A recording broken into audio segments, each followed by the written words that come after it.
শহীদ কারা? কোরআন আমাদেরকে জানিয়েছে আনা আমাল্লাহু আলাইহিম মিনান নাবিয়িন ওয়াস সিদ্দিকিন ওয়াশ শুহাদা ওয়াস সালিহিন। শহীদ দুই প্রকার, একটা হচ্ছে শাহিদুদ দুনিয়া ওয়াল আখিরা, আর একটা হচ্ছে শাহিদুল আখিরা। তারা ছাড়া কি আর কেউ শহীদ হতে পারবে না?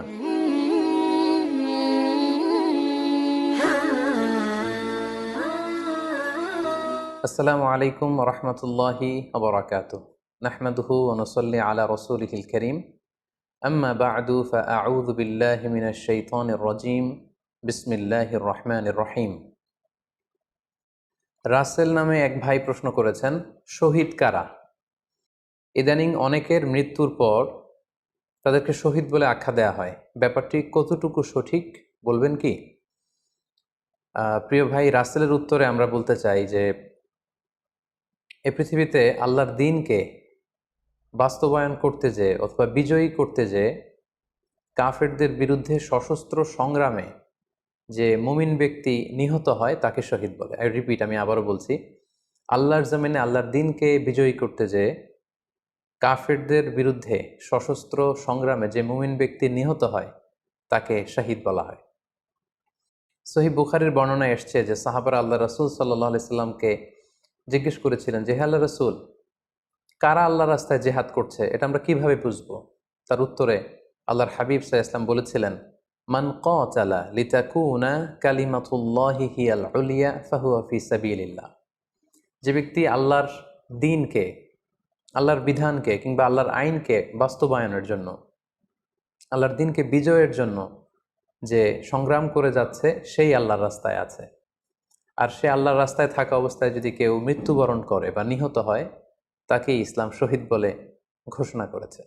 তবে সেক্ষেত্রে একটি শর্ত রয়েছে, সেটি হচ্ছে দুন আগরাদিন মিন আগরাদিদ দুনিয়া।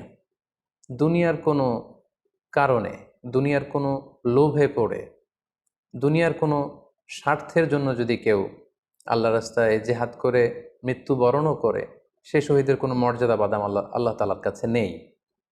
কেননা আমরা হাদিস থেকে জেনেছি অনেক শহীদ কিয়ামতের ময়দানে আল্লাহ তাআলা তাদেরকে জাহান্নামে ফেলে দিবেন। আল্লাহ বলবেন যে তুমি তো দুনিয়াতে জেহাদ করেছিলে, যে মানুষ তোমাকে বীর বলবে, মানুষ তোমাকে সাহসী বলে ঘোষণা দিবে, বাহাবা পাওয়ার জন্য তুমি জেহাদে অংশগ্রহণ করেছিলে এবং সেখানে নিহত হয়েছ। তো তুমি নিহত হওয়ার পরে মানুষ তো তোমাকে বীর বলেছে, বাহাবা দিয়েছে, সাবাস বলেছে, যে কারণে তুমি এই জিহাদে অংশগ্রহণ করেছো সেটা দুনিয়াতেই তুমি পেয়েছো। তো আমার কাছে তুমি কি চাও? আমার কাছে তোমার জন্য কিছু নেই। Go to the hell fire, জাহান্নামে যাও। তাকে আল্লাহ তাআলা উপর করে জাহান্নামে নিক্ষেপ করবেন। তো এজন্য শর্ত হচ্ছে যে দুনিয়ার কোনো স্বার্থে নয়, শুধুমাত্র কেবলমাত্র আল্লাহর দ্বীনকে আল্লাহর জমিনে বিজয়ী করার জন্য যদি কেউ সশস্ত্র সংগ্রামে নিহত হয় তাদেরকে শহীদ বলা হয়। এখন প্রশ্ন হচ্ছে, যারা কাফেরদের বিরুদ্ধে জেহাদ করতে যেয়ে যুদ্ধে নিহত হলো তারা শহীদ, তারা ছাড়া কি আর কেউ শহীদ হতে পারবে না? এই প্রসঙ্গে আমরা বলবো যে বেসিকলি ইসলামী শরিয়াতে শহীদ দুই ধরনের। ইবনু হাজার আল আসকালানি উনিও শাহাদাতের প্রকারভেদ করতে যেয়ে বলেছেন যে শহীদ দুই প্রকার, একটা হচ্ছে শাহিদুদ দুনিয়া ওয়াল আখিরা, যেটা আমরা বলেছি যারা আল্লাহ রাস্তায় নিহত হয়েছে তারা, আরেকটা হচ্ছে শাহিদুল আখিরা, যারা দুনিয়াতে আল্লাহর রাস্তায় নিহত হয়নি কিন্তু পরকালে তারা শাহাদাতের মর্যাদা লাভে ধন্য হবে। প্রথম প্রকার হচ্ছে শাহিদুদ দুনিয়া ওয়াল আখিরা, যেটাকে আমরা বলি শাহাদাতে হাকিকি, মানে প্রকৃত শহীদ। এরাই হচ্ছে মূলত শহীদ। এদেরকে আল্লাহ তাআলা মৃত বলতে নিষেধ করেছেন।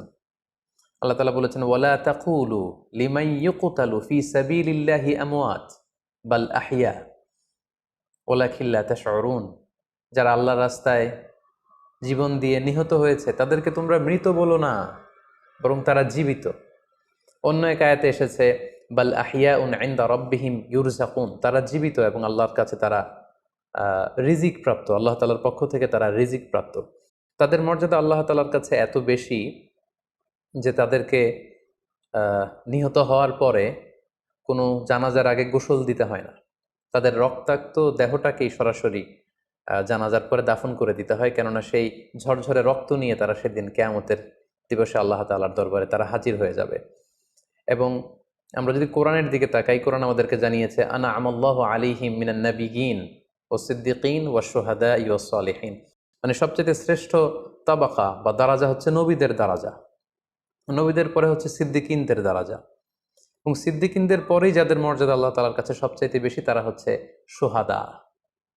এজন্য প্রতিটি মুমিনের জীবনের আকাঙ্ক্ষা বা তামান্না থাকা উচিত তারা যেন শাহাদাতের মৃত্যু আল্লাহ তাআলার কাছে কামনা করে। এবং আমরা যদি সাহাবাদের জীবনের দিকে তাকাই তাহলে দেখবো ওনারা সবসময় আল্লাহ তাআলার কাছে শাহাদাতের মৃত্যু কামনা করতেন। সাইয়েদনা ওমর ফারুক রাদিয়াল্লাহু তাআলা আনহু আল্লাহ তাআলার কাছে সবসময় শাহাদাতের মৃত্যু চাইতেন। সহিহ বুখারীর বর্ণনায় এসছে ওমর ফারুক রাদিয়াল্লাহু তাআলা আনহু দোয়া করতেন আর বলতেন, আল্লাহুম্মা রযুকনি শাহাদাতান ফি সাবিলিক ওয়াজআল মাউতি ফি বালাদি রাসূলিক, মানে হে আল্লাহ আপনি আমাকে শাহাদাতের মৃত্যু নসিব করুন এবং আপনার প্রিয় হাবিবের শহর মদিনা শহরে আমার মৃত্যু আপনি নসিব করুন। এবং আমরা যদি ওমরে ফারুকের জীবনের দিকে তাকাই তাহলে আমরা দেখব যে উনি শহীদী মৃত্যু লাভ করেছিলেন। একজন অ্যাসাসিনেটরের মাধ্যমে আত্মাইর আঘাতে তিনি শহীদ হয়েছিলেন। এবং আল্লাহ রাসূল সাল্লাল্লাহু আলাইহি ওয়াসাল্লামের পাশে আবু বকর রাদিয়াল্লাহু তাআলা আনহু কবর, তার পাশেই কিন্তু ওমরে ফারুকের কবর। তার মানে মদিনাতেই তিনি আল্লাহ রাসূল সাল্লাল্লাহু আলাইহি ওয়াসাল্লামের পাশে মৃত্যুবরণের পরে শোয়ার সৌভাগ্য তিনি অর্জন করেছেন। তাহলে এই আলোচনা থেকে আমরা বুঝলাম যে প্রকৃত শহীদ হচ্ছে যারা আল্লাহর রাস্তায় নিহত হয় এবং এর মর্যাদা আল্লাহ তাআলার কাছে অনেক বেশি। কিন্তু এই শাহাদাতে হাকিকি বা প্রকৃত শহীদ ছাড়াও আরো অনেক মৃত ব্যক্তিকে আল্লাহ রাসূল সাল্লাল্লাহু আলাইহি ওয়াসাল্লাম শহীদি মৃত্যুর সুসংবাদ দিয়েছেন। তারা জেহাদে অংশগ্রহণ করেনি, তারা কাফিরদের আঘাতে নিহত হয়নি, তারা প্রকৃত শহীদ নয়, কিন্তু কিয়ামতের দিন তারা শাহাদাতের মর্যাদা লাভ করবে। তারা কারা? এ ব্যাপারে আমরা সহিহ মুসলিমের একটি হাদিস এখানে উল্লেখ করতে চাই, যেখানে আল্লাহ রাসূল সাল্লাল্লাহু আলাইহি ওয়াসাল্লাম সাহাবাদেরকে জিজ্ঞেস করেছেন, মা তা'উদ্দুনা শাহিদা ফীকুম, ওহে সাহাবারা তোমরা কাদেরকে শহীদ বলে মনে করো? সাহাবারা বললেন যারা আল্লাহর রাস্তায় নিহত হয় তারা শহীদ। তখন আল্লাহ রাসূল সাল্লাল্লাহু আলাইহি ওয়াসাল্লাম বললেন, ইন্না শুহাদা উম্মতি ইদান লাকালিল, এরকম হলে তো আমার উম্মতের মধ্যে শহীদদের সংখ্যা একেবারে কম। যারা জেহাদের সুযোগ পাবে না, জেহাদের ময়দানে কাফিরদের বিরুদ্ধে সশস্ত্র সংগ্রাম করে যারা নিহত হওয়ার সুযোগ পাবে না, তাহলে তো তারা শহীদ হতে পারবে না। সাহাবারা এই কথা শুনে বললেন, ইয়া রাসূলুল্লাহ তাহলে কারা শহীদ আপনি বলেন। তখন আল্লাহ রাসূল সাল্লাল্লাহু আলাইহি ওয়াসাল্লাম বললেন যে যারা আল্লাহর রাস্তায় নিহত হয় তারা তো শহীদ বটেই, পাশাপাশি ওমান মাতা ফি তাউনি ফাহুয়া শাহীদ, মহামারীতে যারা মারা যায় তারাও কিন্তু শহীদ। প্লেগ রোগে বা মহামারীতে, এই যে করোনা ভাইরাসের সময় যারা ঈমানের সাথে ইন্তেকাল করেছে তাদেরকেও আল্লাহ তাআলা শাহাদাতের মর্যাদা দান করবেন। ওমান মাতা ফিল বাতনি ফাহুয়া শাহীদ, পেটের পীড়ায়, পেটের কোনো রোগে যদি কেউ আক্রান্ত হয়ে মারা যায় সে কিয়ামতের দিন শাহাদাতের মর্যাদা লাভ করবে। ওয়াল গরিকু শাহীদ, পানিতে ডুবে যদি কেউ মারা যায় সেও শাহীদ। এভাবে অন্যান্য আরো অনেক হাদিসে, কোনো হাদিসে 5 জন, কোনো হাদিসে 7 জন, কোনো হাদিসে আরো বেশি, এভাবে আরো অনেক ব্যক্তিকে আল্লাহ রাসূল সাল্লাল্লাহু আলাইহি ওয়াসাল্লাম শাহাদাতের মর্যাদা লাভে তারা কিয়ামতের দিন ধন্য হবে এই মর্মে তিনি আমাদেরকে জানিয়েছেন। সুনানে নাসাইর একটি বর্ণনা থেকে আমরা জানতে পারি আল্লাহর হাবিব সাল্লাল্লাহু আলাইহি ওয়াসাল্লাম বলেছেন, মান কুতিলা দুনা মাজলামাতিহি ফাহুয়া শাহীদ, অন্যায়ভাবে যদি কাউকে হত্যা করা হয়, হি ইজ ডিফেন্ডিং ইনজাস্টিস, অন্যায় প্রতিরোধে সে মারা গিয়েছে, এরকম মৃত্যুকেও তিনি শাহাদাতের মৃত্যু বলে ঘোষণা করেছেন। সুনানে তিরমিজির আরেকটি বর্ণনায় আল্লাহ রাসূল সাল্লাল্লাহু আলাইহি ওয়াসাল্লাম আরো কিছু ব্যক্তিকে শহীদ বলে ঘোষণা করেছেন। যেমন তিনি বলেছেন, মান কুতিলা দুনা দীনিহি ফাহুয়া শাহীদ, কেউ তার দ্বীনকে হেফাজত করতে যেয়ে যদি মৃত্যুবরণ করে সে শহীদ।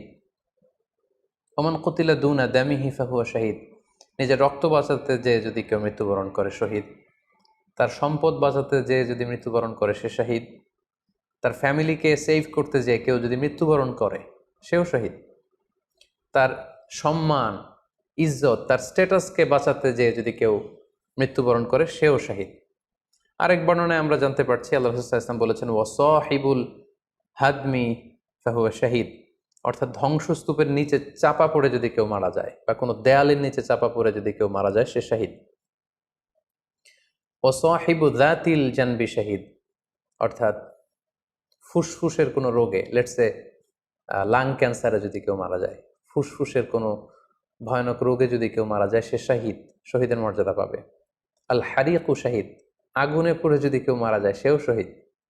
ওয়াল মারআতু তামুতু বিজুমআইন শাহীদ, বাচ্চা পেটে ধারণ করেছে, অর্থাৎ গর্ভবতী মা যদি এই প্রেগন্যান্সির কারণে কিংবা বেবি ডেলিভারি করতে যেয়ে যদি মারা যায় সেও কিন্তু শহীদদের কাতারে দাঁড়াবে। এভাবে আমরা বিভিন্ন হাদিসের আলোকে এবং আল্লাহ রাসূল সাল্লাল্লাহু আলাইহি ওয়াসাল্লামের সুসংবাদ বাণীর আলোকে আমরা বুঝতে পারি যে আল্লাহর রাস্তায় যারা জেহাদ করে আল্লাহর দিনকে বিজয়ী করতে যে মৃত্যুবরণ করেছে তারা হচ্ছে প্রকৃত শহীদ।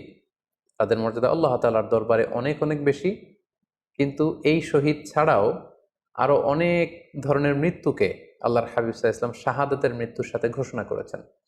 সো যারা জেহাদে মারা গেল তারাই শহীদ, বাকিদেরকে শহীদ বলা যাবে না, এই কথাটি ঠিক নয়। বরং আল্লাহ রাসূল সাল্লাল্লাহু আলাইহি ওয়াসাল্লাম নিজেই চেয়েছেন, তিনি বলেছেন যে তোমরা যদি শুধু এই এক শ্রেণীকে শহীদ বলো তাহলে তো আমার উম্মতের মধ্যে শহীদের সংখ্যা একেবারে কম। আর আমি চাই আমার উম্মতের মধ্যে থেকে অনেক সংখ্যক লোক এই শাহাদাতের দারাজা, এই মর্তবা, এই মর্যাদা লাভ করে ধন্য হোক। তাই আমরা যে কেউ একটি বর্ণনার কথা বললাম, এছাড়াও আরও অনেকগুলো বর্ণনা আছে। এই ধরনের মৃত্যু যারা বরণ করেছে, লেটসে পানিতে ডুবে, আগুনে পুড়ে, পেটের পীড়ায়, নিজের সম্পদ বাঁচাতে যে, অন্যায়ের প্রতিরোধ করতে যে, সন্তান ভূমিষ্ঠ করতে যে, এরকম যত ধরনের মৃত্যু রয়েছে এ ধরনের মৃত্যুকে আল্লাহ রাসূল সাল্লাল্লাহু আলাইহি ওয়াসাল্লাম শহীদি মৃত্যু বলেছেন। এবং কিয়ামত দিবসে এই সমস্ত লোকেরাও তারা শাহাদাতের মর্যাদা লাভে ধন্য হবে ইনশাআল্লাহ। আশা করি প্রশ্নের উত্তর আপনি পেয়েছেন। আল্লাহ তাআলা আমাদের সবাইকে সঠিকভাবে ইসলাম জানার, বুঝার এবং সে অনুযায়ী মানার তৌফিক দান করুক। হাযা মা ইনদি ওয়াল ইলমু ইনদাল্লাহ আলাইহি তাওয়াক্কালতু ওয়া ইলাইহি উনীব। ওয়াসসালামু আলাইকুম ওয়া রাহমাতুল্লাহি ওয়া বারাকাতুহু।